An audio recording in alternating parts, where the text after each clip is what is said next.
Hey guys, it's Thursday morning in Dubai. Thank you for joining the podcast as always. We spoke about a fake news story that authorities had to debunk. It's tragic really because the topic is a person died because of academic struggles. Yeah, like Casey said, although it's debunked, it's just such a reminder to parents to go easy on their kids, as we go into the new academic year. They have a lot of pressure, they're trying to find themselves, so go easy on the kids. Teachers, same thing for you guys. And of course, kids, take it easy, go easy on yourselves, basically. Yes. The subject of this is take it easy. We do not know what it's like to be a student these days. Speaking of not knowing how the other half live, we would love you to take a listen to our podcast today, the interview Lovin meets with Hadi Al-Hajar. He's basically the man who makes the celebrities. And he spilled the tea on what it's really like to work with these people who live a whole other life, but maybe it's not as glamorous as it looks. Please take a listen. So we were talking about this yesterday. After the show, we were saying, back in the day, you'd always get your cousins together. It would always be aunties and uncles. And it was very normal to see everyone. But now, because it's been so long, that it's a bit awkward. So you see your cousins and you're like, hey, but it's not the same. Like my cousins and I, when we were growing up, we were besties. We'd be selling stuff on the side of the road. We'd hang out every day. We were like that. Now, it's been so long. Yeah, how things change, from when you're little to when you grow up. And I feel like the time when families really properly reunite is during weddings. That's why everyone looks forward to weddings, because that's when you know for a fact, actually you don't know for a fact, but you will, have your full family there, like your cousins, your parents, your grandparents, people you haven't seen in years and decades are going to be there. So usually those are the best types of, best ways to reunite. Do you think that's why the moms and the grannies are always asking for a wedding? They don't really care about you choosing your lifelong partner. They just want to get together. No. I don't think that's it. But of course, once you decide on your partner, the next thing is the guest list. They love a wedding. They love a wedding. Who doesn't love a wedding? I think in every sense, it's just perfect. The perfect reunion for friends, for families, and then of course, dressing up. But other than that, big occasions, the happy, the sad, Christmas. The christenings, the Christmases. Yeah. Exactly. The big moments and then the festivals. That's when you really reunite. Yeah, and especially because all of us living in Dubai, most of us aren't blessed enough to have our full family here. So you might have a sister, a brother, a mum, a dad, but it's rare that everyone has their full family here. So I think we feel it more keenly than anyone else, the fact that you don't have those kind of big get-togethers. Because my family would get together every year Christmas time. Then COVID happened.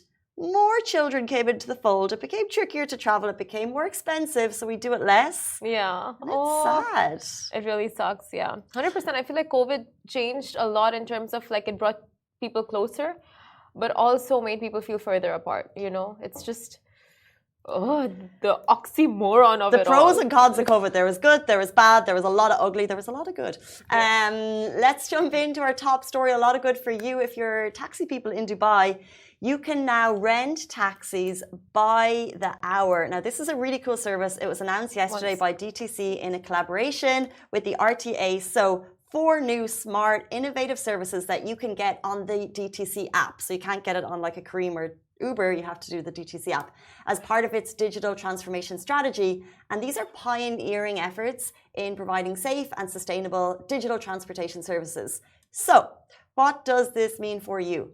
First up, one of the premium services recently provided by DTC is the hourly rental service. Users can use the service to make many non-stop trips without designating a specific destination. Passengers can guide the driver to specific locations. The service caters to business executives by allowing them to book a single limousine for several meetings with the option of making multiple stops as part of their business trips.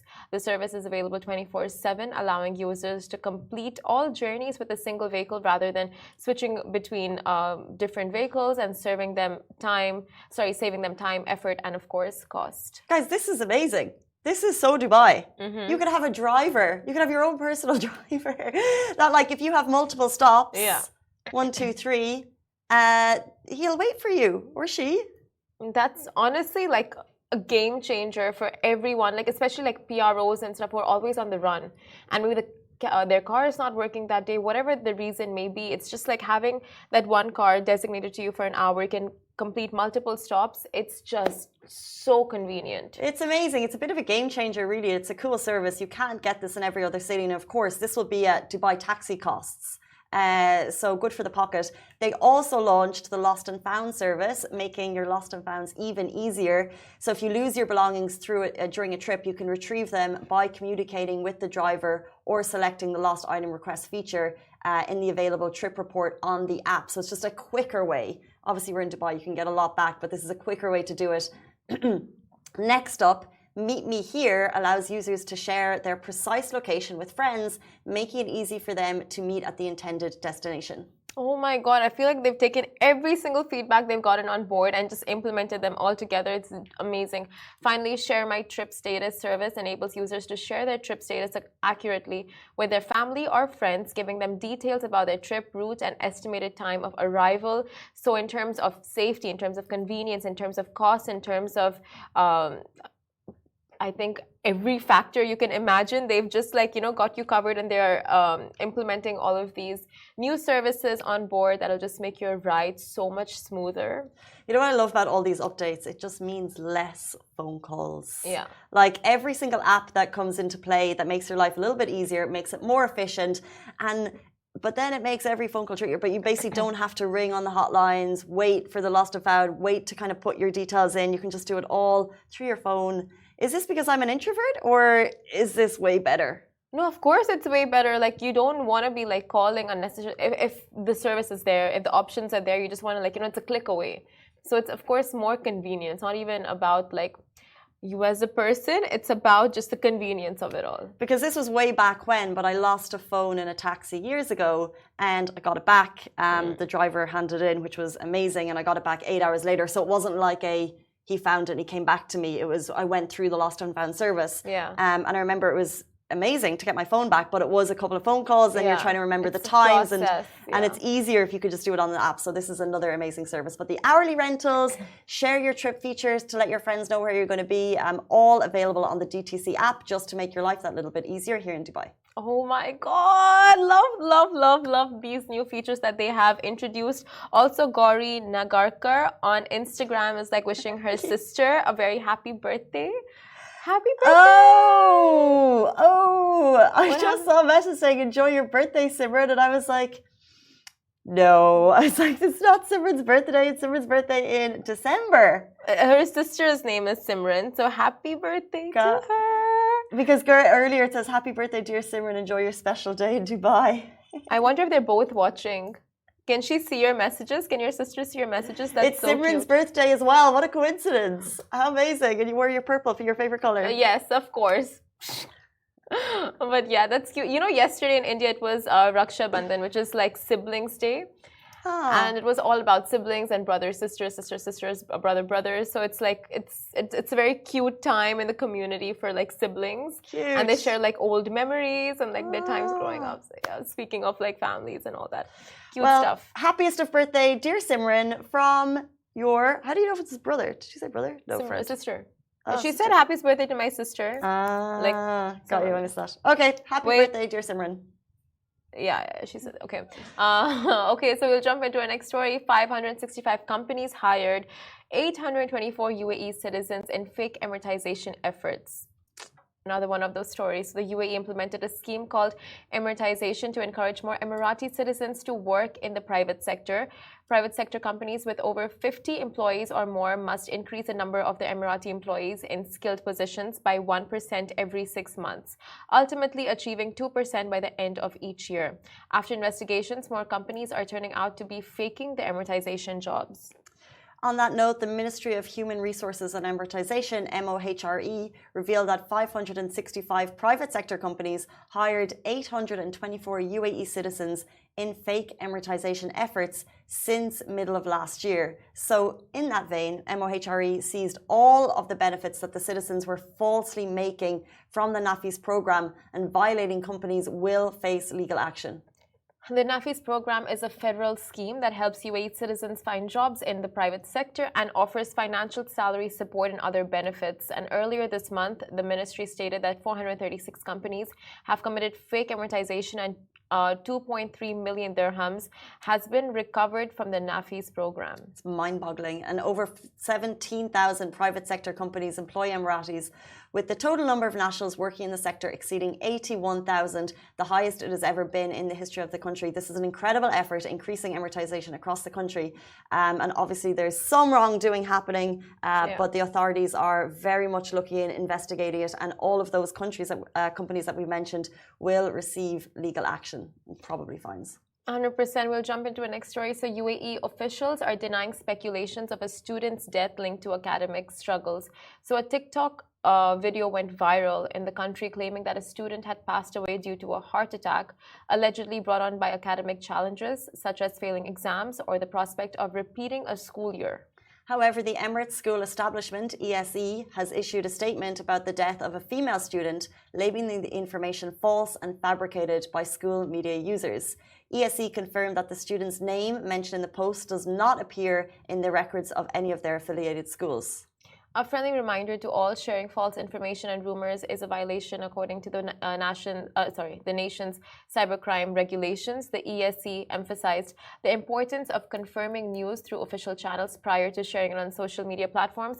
But apart from just being vigilant on fake news circulation, and other major reminder to parents is that you don't want this story to be a reality for your child. Like if there are academic struggles, if there are situations that your child is going through, like just realize how much pressure school and universities are, and just go that much easier on them, because it is so challenging for kids all over the world just to deal with the pressure of like what's next. How do I study? Like you're not this type of learner, so you need to accommodate to different ways and adapt to different ways. It's just very challenging. It is super challenging, and dare I say, it's probably more challenging now than when I was going through school, And as parents, I think we've spoken about it before, you probably are not even aware of the type of challenges your kids are facing. However, I just have to say what a shame it was for this story to go live at the beginning of the school year and to go viral. Yeah. And I'm so glad that the ESC quickly debunked the rumors, because it puts a negative mindset, it puts a focus on this.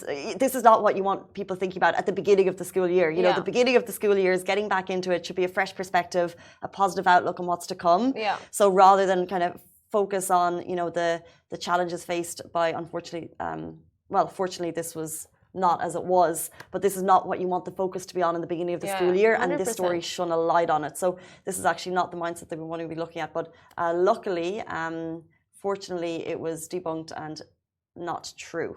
100%. And I mean, of course, like you said, not true, none of that. But again, like it's just students, like they just need to be so much aware now, like you said, like compared to when, back in the days when things were just like so much easier and you didn't have social media at the forefront of everything, and like comparing yourself and all those little things that just affect your mental health. And I think now more than ever, students, parents, and teachers need to be aware of the impact on mental health, like how every factor impacts. True. And it's actually a conversation that we've been discussing, and we'd like to discuss further on the show with an expert. So if you're a parent watching and you have any question, whatever it might be related to back to school struggles, because we know that the questions are far and wide, we'd love to be able to help you tackle them and challenge them. So do send them through. You can send us a DM, you can send us an email. You'll find our contact on the Lovin Dubai website, and we'll try and tackle them for you with the help of an expert, of course. Guys, it's 8:44 and we're going to be joined by the man who puts the T in celebrity. Hadi Al Hajar is the man behind the region's top celebs, the co-founder of Hue Management. He's going to be with us right after this short break.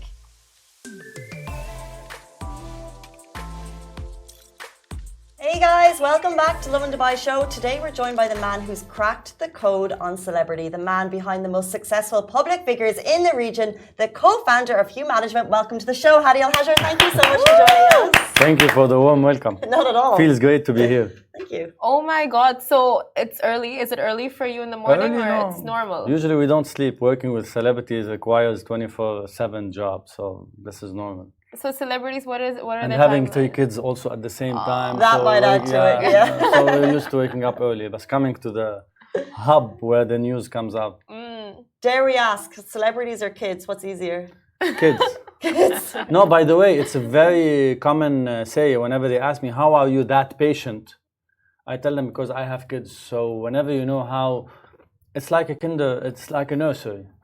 I always say that you have a nursery and you need to take care of everyone and give the attention and the light to everyone. And that's it simply.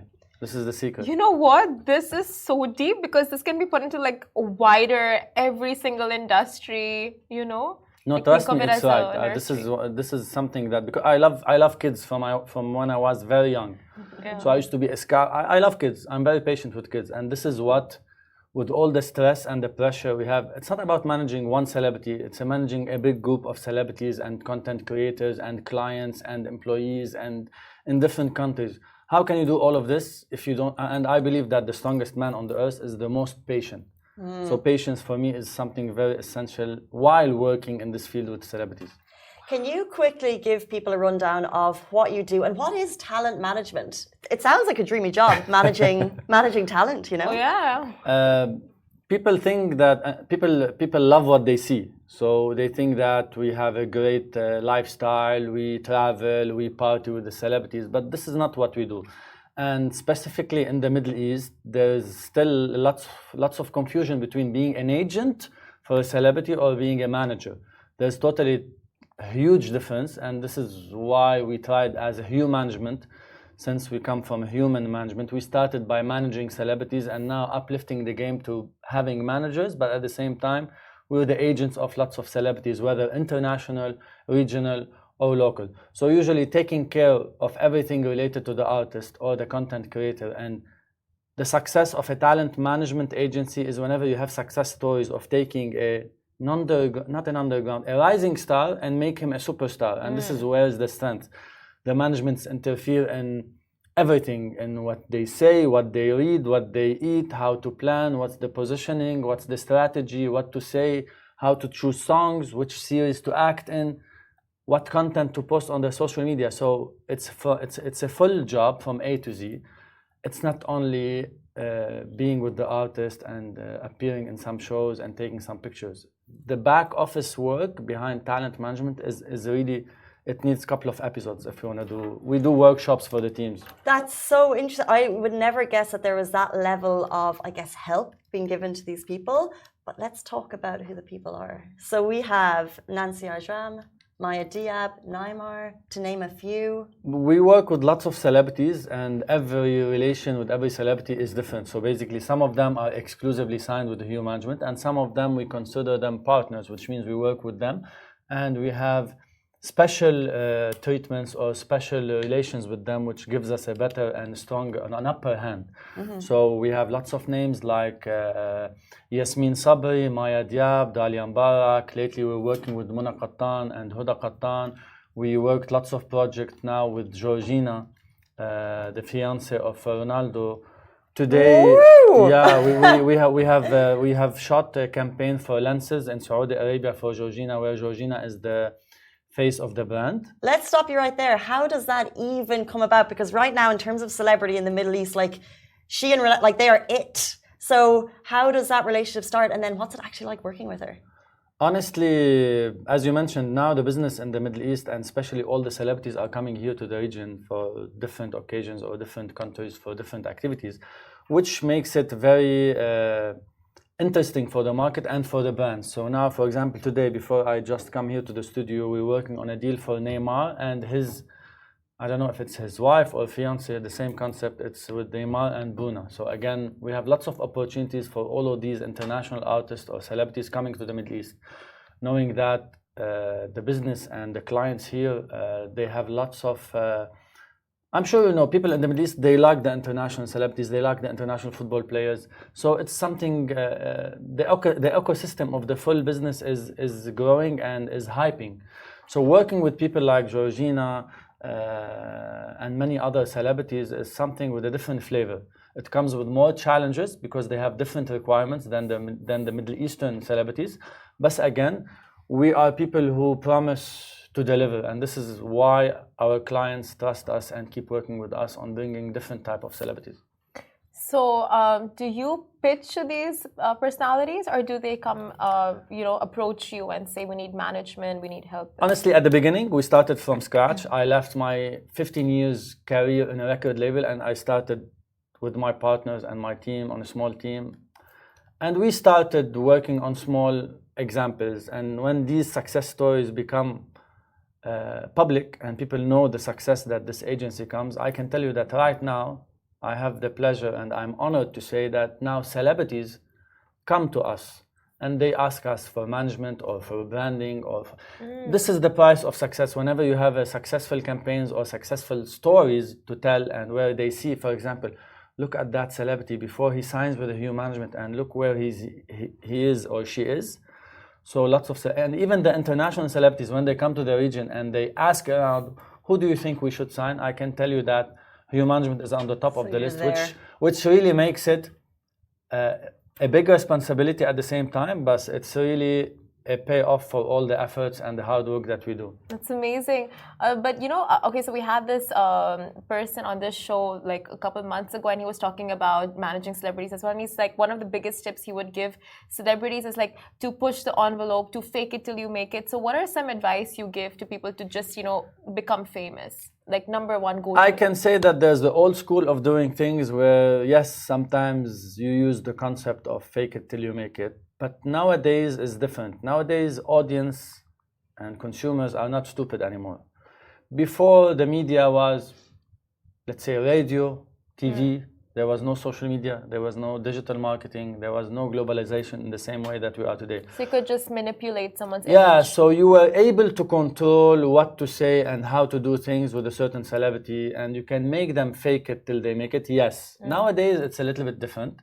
Nowadays, it's not only a one-man job, it's a teamwork. So now you need lots of people in the team of a celebrity or a superstar in order to maintain. And the challenge is not to get a hit and to be successful in a concert or a song or a series or an activation.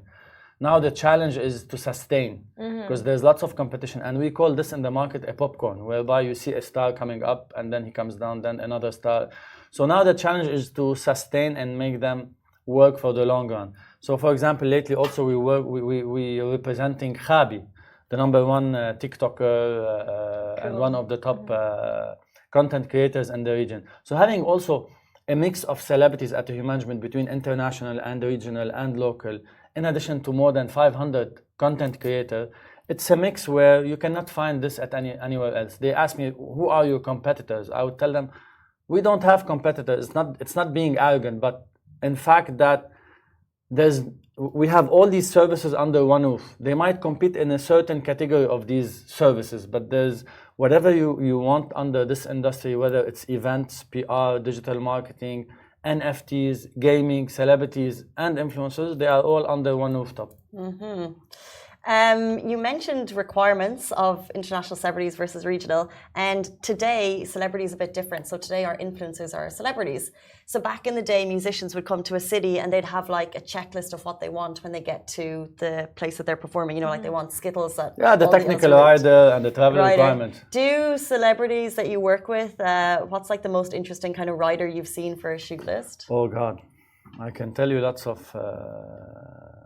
stories about these weird requirements. I mean, some of these international celebrities, even they would ask you for a certain printer and a brand name that should be in the room of the assistant of the manager, and that detailed. We get technical riders of 60 pages, whereby even the drink that you want to drink during that show or before that show.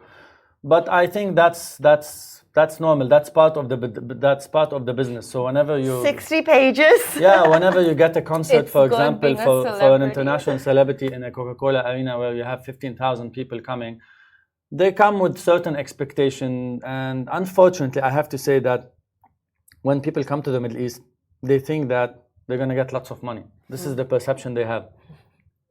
Due to many scenarios that happen, due to Beyonce scenario, due to the things that and the money that being paid in some countries after the World Cup or the Expo or the things that are happening in Saudi Arabia. So in a way, there's a big demand. That's why the celebrities are the celebrity requirements are coming on a big scale.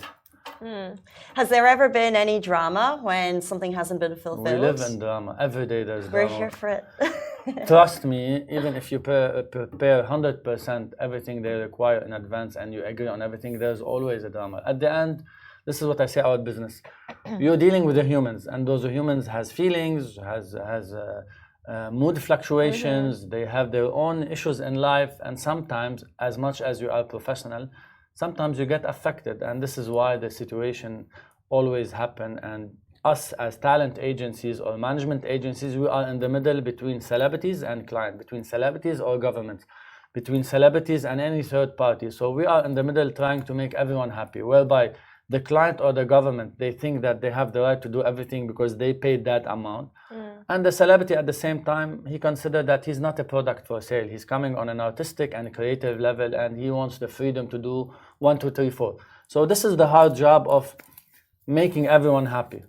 So we come back to the nursery where you need to make everyone happy. I can tell in this job you really need to empathize a lot with like clients and with these celebrities, because without that you can't relate. You can't you'll just see it as like tantrums if not being able to empathize with them, like you said, right?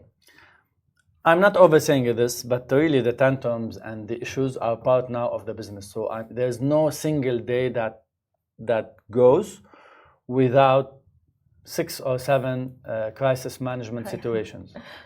So I want to ask, like, how does one become famous? Your tips, like just go-to tips. It's not the number of followers. It's not the social media. And I always tell my team, my talents, that you need to have a talent first.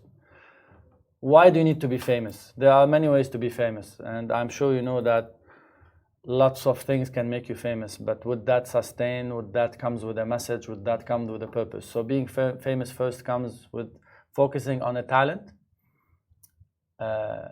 paying back to the community, and then you can market yourself in the right places, with the right media, with the right people, having the right management, all of these together. So a solid talent, a good marketing, a good team, and trust me, I'm adding this because it's very essential, paying back to society. All of these together can make you famous, but then fame can be relative. For example, I work with celebrities. I should not be famous. You should have one celebrity. When I am on set with a celebrity, he's the main celebrity. All the team needs to make him feel that. So trust me, whenever you cross that line in your business, you lose the celebrities. It's very sensitive, but again, as I mentioned, fame is very, everyone want to be famous. You can be famous in your job. You can be famous as the best engineer. You can be famous as a top doctor. But nowadays, because of the social media platforms, TikTok, Instagram, Facebook, Snapchat, and all of these platforms, people and the audience and the young generation, they think they can be famous at low cost, which is not possible and which is not sustainable. So interesting. One thing that we know about you, and this has actually been a topic of conversation recently, that Simran and I were asking the audience, can you work with your spouse? Would you like to work with your partner on a 24/7 basis? Considering that you don't take a break and you work with your wife, how is that? That's a bait question. No, seriously, with age you become, you change, you adapt and you evolve and you learn more things. Definitely in the past, when I was in the 20s, I would say, I don't like this. I will never work with my wife or my brother or my family. It's because I like to differentiate. Nowadays, my wife has been an essential part of my business. And not because she's my wife, because she's very independent, strong, creative in what she's doing at the company. And she's contributing a lot to the growth. And this is where I learned how to differentiate between my wife at home and my partner in life and my colleague. It was not easy, but I can tell you that at least there's lots of security and trust on that front, whereby in return you need to compromise a little bit and figure out the right timing you spend together. Because if you spend all the time with your wife at work and you spend all your time with your wife at home, you might fall in some routines. That's why I think she doesn't see me at work. I'm always out. I'm always getting on the go, on traveling, shoots. So we try to work around this. But I like the concept so far. It's amazing. That says a lot about both of your characters, you know, that you are able to work together and just be able to manage. At home is separate, at work is separate. But I want to ask you about like show business, real versus real, you know? How different is it? Like what we see on social media, most of the time, do you think it's candid, it's natural, or do celebrities most of the times fake it to project a certain image? I don't want to be negative and say fake it, but yes, most of what you see on social media, we call it scripted reality, which means we can push the things and the news we want to see. We can push the things that we know that the audience would love. Again, this is marketing. If you have a good marketeer and you have a good marketing mind, you know what to portray to audience. So yes, not what you see on social media is not the reality. So when you see like couples working together, you know, like couple goals and stuff, usually is it couple goals or is it like a lot of, you know, behind the scenes goes on? Because I'm one of these couples, they talk about them. I don't wanna over talk about it. But honestly, I see lots of those people that you see on social media on a certain image, but in real life they are going after divorce. So it's not right what you see always. There's lots of efforts that should be done, and the couple goals should not be in public. I mean, it's not a show-off thing. You need to have them really deep inside of you. You have to have your own understanding between you and your partner. And if by chance this comes to public in a very subtle way, then it's fine. But when it starts showing off and overdoing it, you'll start losing the couple itself. Interesting. So the couples that show up more on social media are the ones with... They have more issues. Oh. Trust me. Juicy. That's why at the beginning I had an issue with not sharing my personal life on my social media. And that's why if you see now, it's every now and then I post something about my kids and my wife because this is my space, but it's not something that I brag about it. That's so and the more successful people are in the fame or in the light, the more issues and challenges and obstacles you will have. In any relation, in any type of business. Now, if they say now, Hue Management and Samsung are very good together, I'm choosing a business example instead of person. Lots of competition will start looking, how can we go there? So the more you emphasize on a successful thing between two, it's by human nature. People are jealous. And they would say, I want this for me. And this is how problems start coming. The pressures begin. Yeah. So interesting. This is the man behind Hue Management. As you said yourself, you're working with across many industries, 500 creators. But I want to say that we have a great team. It's not only the man behind it. There's a huge team in Saudi Arabia. We have offices in Dubai, in Lebanon, and in Jordan. And there's a huge team behind the success stories that I was talking about. And what's next for the company? Honestly, there are lots of projects now. We're going to hear about them soon, hopefully in September. There's a huge news coming on a big and an international partnership coming very soon for Hue Management. And I'm sure you guys are going to be proud and happy for us. We're going to talk about it hopefully in the right time. Lots of activations and brand deals and new celebrities signing. Lots of drama is coming for sure. Lots of drama. Get Georgina into the studio. We'll talk to her. That would be amazing. Let's do that for Lovin Saudi. Let's do it for Lovin Saudi. Fair enough. Okay. Deal? Deal. Okay. Georgina's coming to Lovin Saudi. We're super excited for that one. Thank you so much for your time this morning. We really Thank you, ladies. It. Have a great day. Awesome. Thank guys, you, everyone. That is all we have time for on the Lovin Dubai show this morning. We're back with you tomorrow morning. Same time, same place. Goodbye from me. Goodbye from